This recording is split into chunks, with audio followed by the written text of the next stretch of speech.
Pantai yang terletak di ujung selatan Pulau Jawa adalah surga tersembunyi yang memukau dengan keindahan alamnya yang menakjubkan. Terletak di Kabupaten Jember, Jawa Timur. Pantai ini memikat para pengunjung dengan pasir putihnya yang halus, ombak yang tenang, dan pemandangan yang memukau.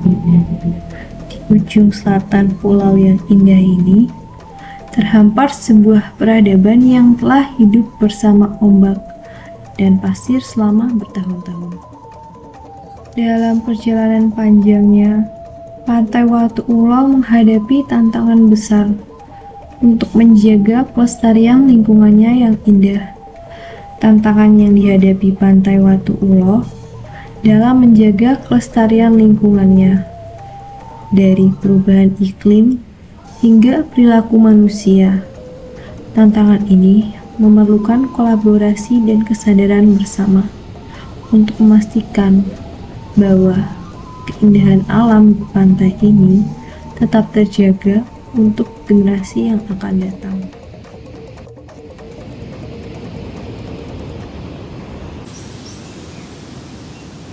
Sebenarnya saya itu sudah memberitahukan kepada masyarakat ini yang tepat di sini, tentang kebersihan harus dijaga.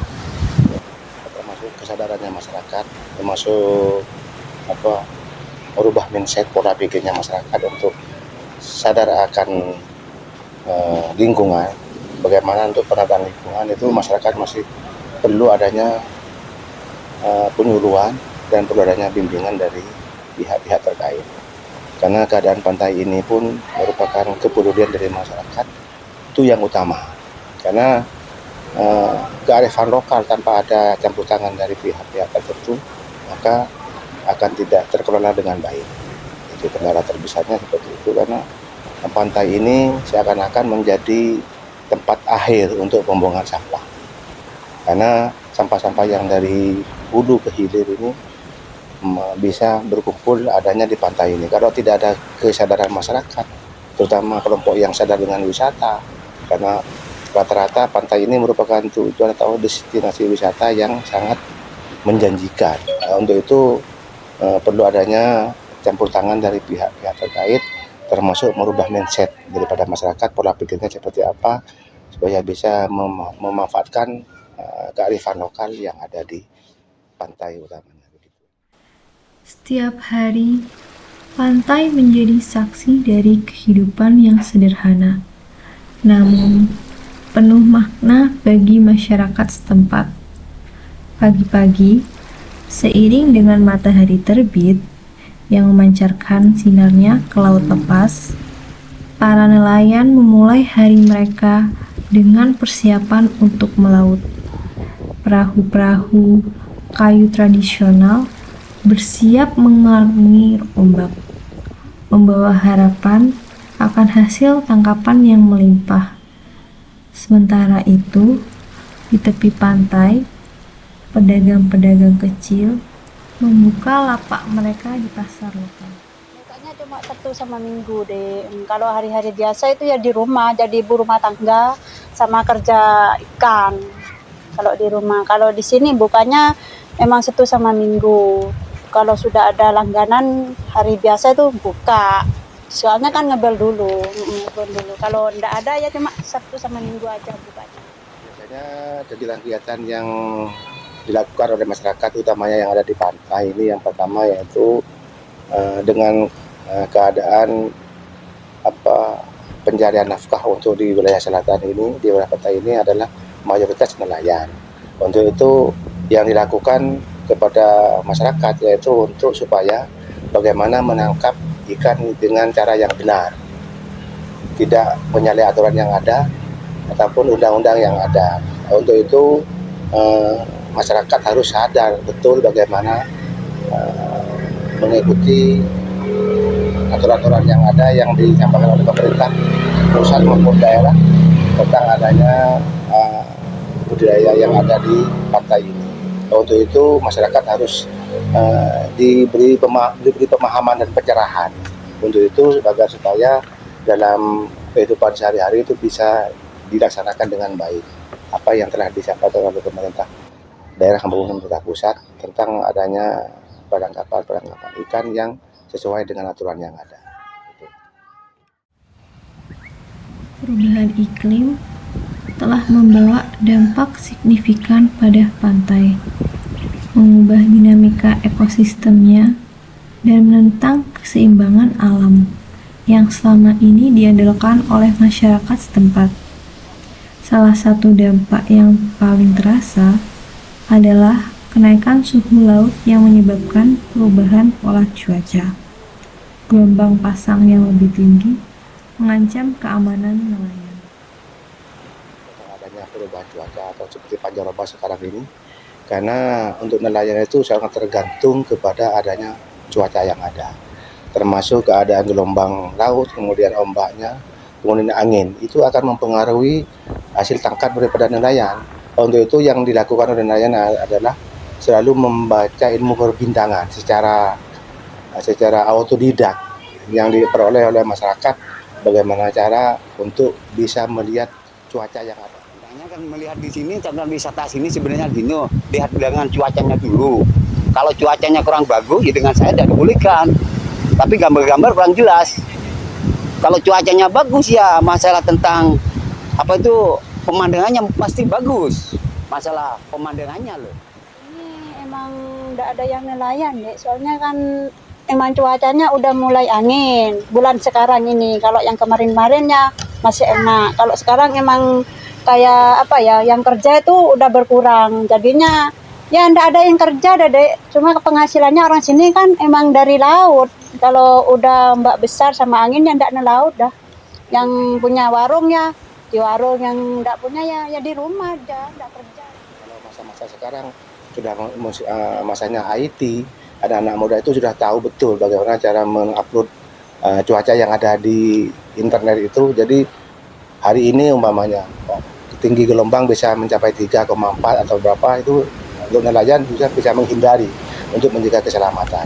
Untuk itu yang dilakukan oleh masyarakat nelayan selalu berkoordinasi dengan orang-orang yang memang paham tentang adanya cuaca, termasuk BMKG, karena keadaan cuaca itu apabila buruk, nelayan itu akan menghindar, akan tidak bekerja atau break dulu, istirahat dulu. Begitu cuaca mendukung, baru nelayan itu akan beraktivitas kembali untuk melaksanakan kewajiban sebagai nelayan. Gitu. Bagi masyarakat yang hidup di pesisir pantai, peningkatan kesejahteraan ekonomi keluarga menjadi tantangan. Masyarakat telah berupaya dengan berbagai cara untuk memperbaiki kondisi ekonomi.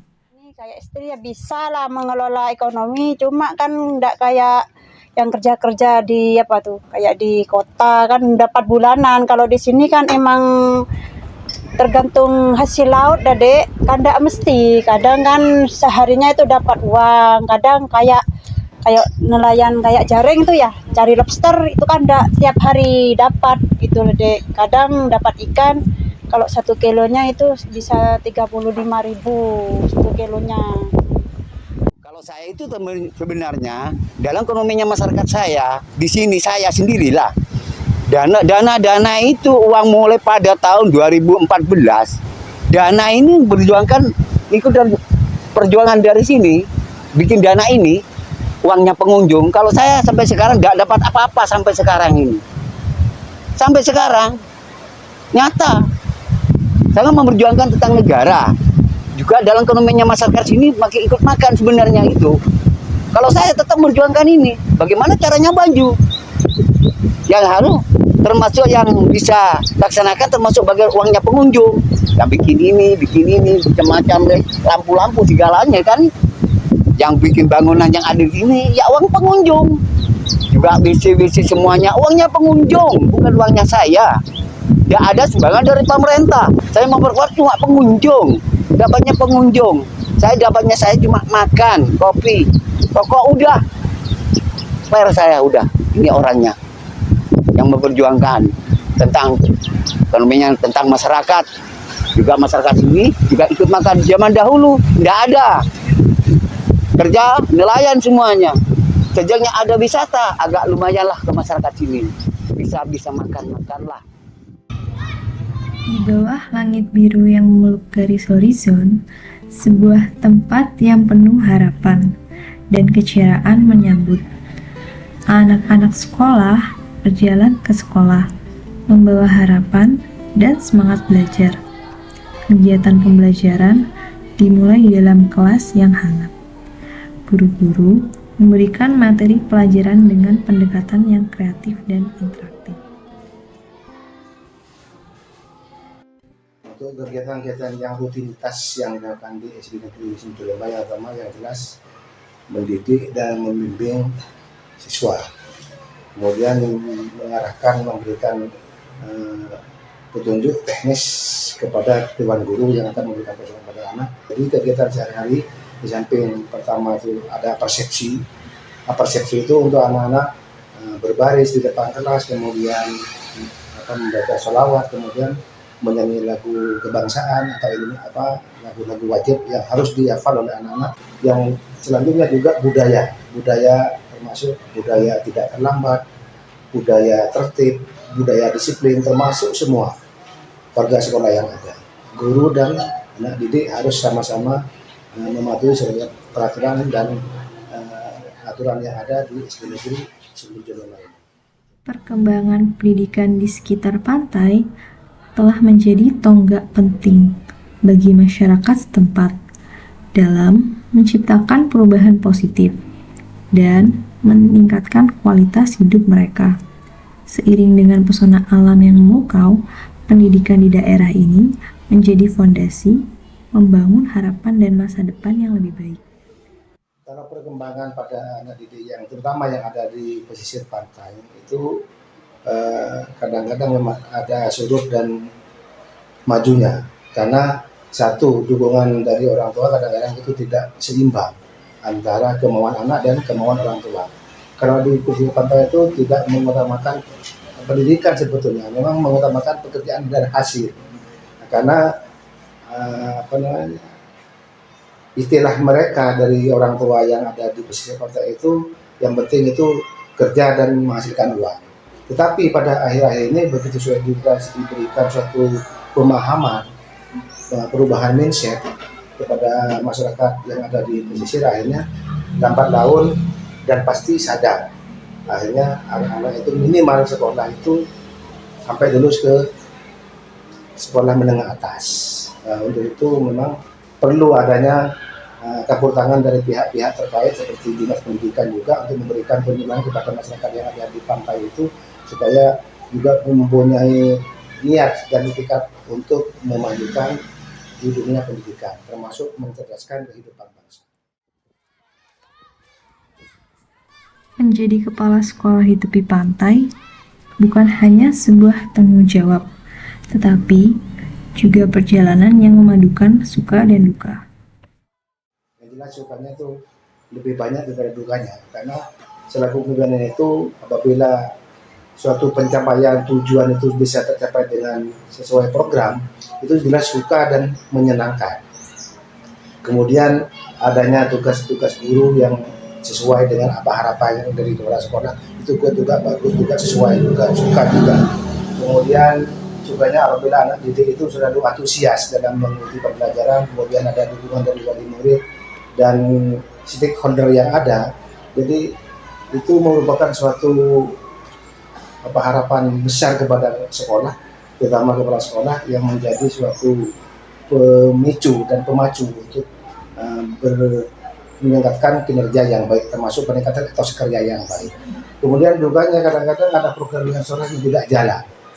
Kadang-kadang ada kendala-kendala yang non teknis, artinya ada urusan eksternal yang kurang nyambung kepada sekolah, kadang-kadang tidak disambut dan aspirasi dari sekolah itu tidak diinisiatif oleh warga sekolah itu kadang-kadang menjadi duka.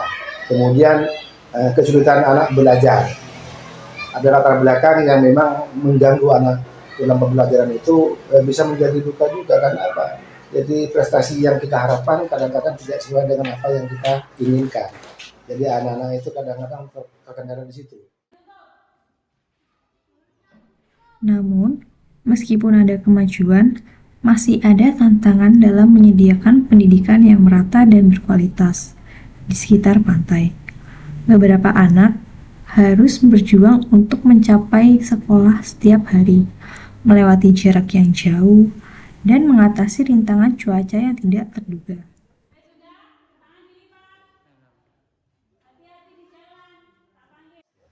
Tantangannya yang pertama yang itu jelas kondisi alam.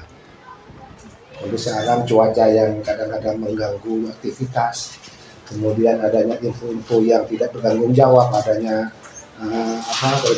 bahaya-bahaya laut, kemudian ada isu dari medsos, kadang-kadang ada gelombang besar, gelombang tsunami, itu juga akan memicu kepada kinerja kepala sekolah dan guru juga, karena itu tantangan juga kepada kami adanya informasi itu. Untuk itu dari pemerintah yang terkait kadang-kadang itu harus menangkis adanya berita-berita yang agak hoax seperti itu, kadang-kadang itu. Kemudian tantangan yang kedua kadang-kadang itu antusiasme dari masyarakat itu kurang begitu berminat untuk memajukan lembaga yang ada di sekitarnya.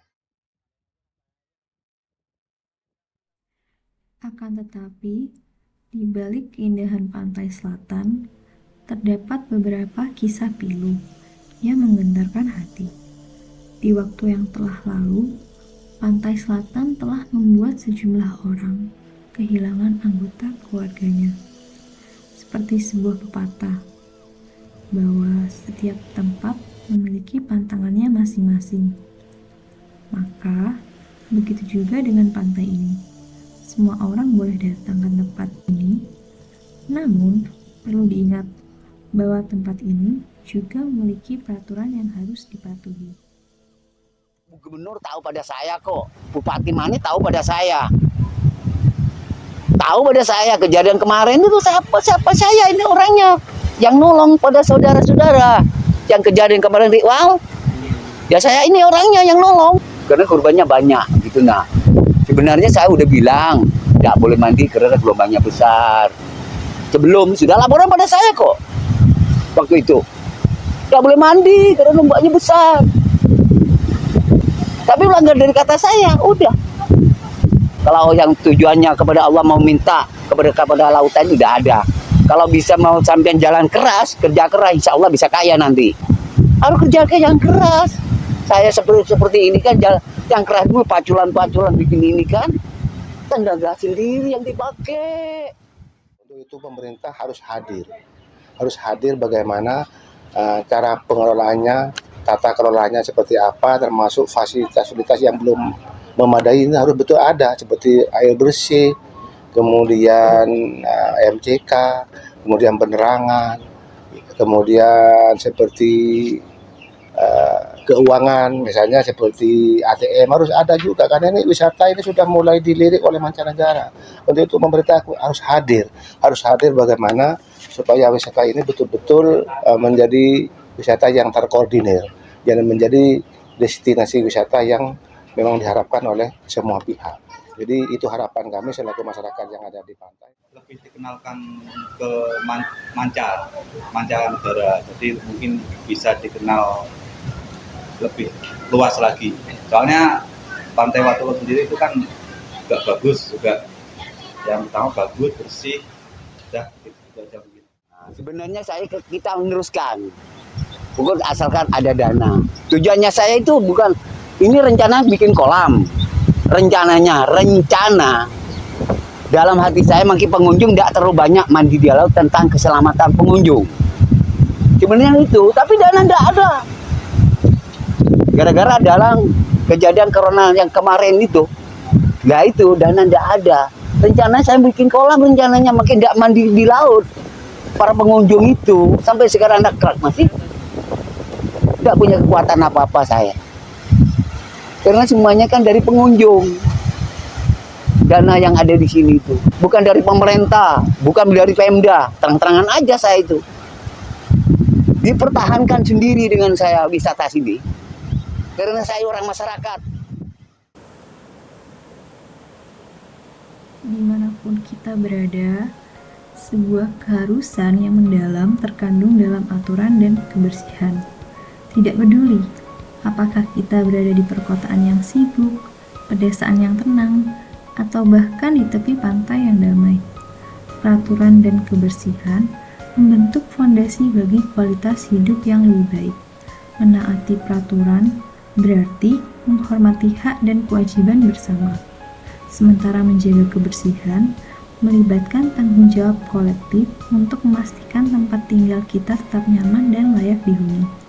Pemerintah sebagai garda terdepan pembangunan memiliki peran yang krusial dalam mengelola dan mengembangkan potensi pesisir. Dukungan infrastruktur yang memadai seperti dermaga, jalan akses, dan fasilitas pendukung menjadi kunci untuk membuka pintu peluang ekonomi di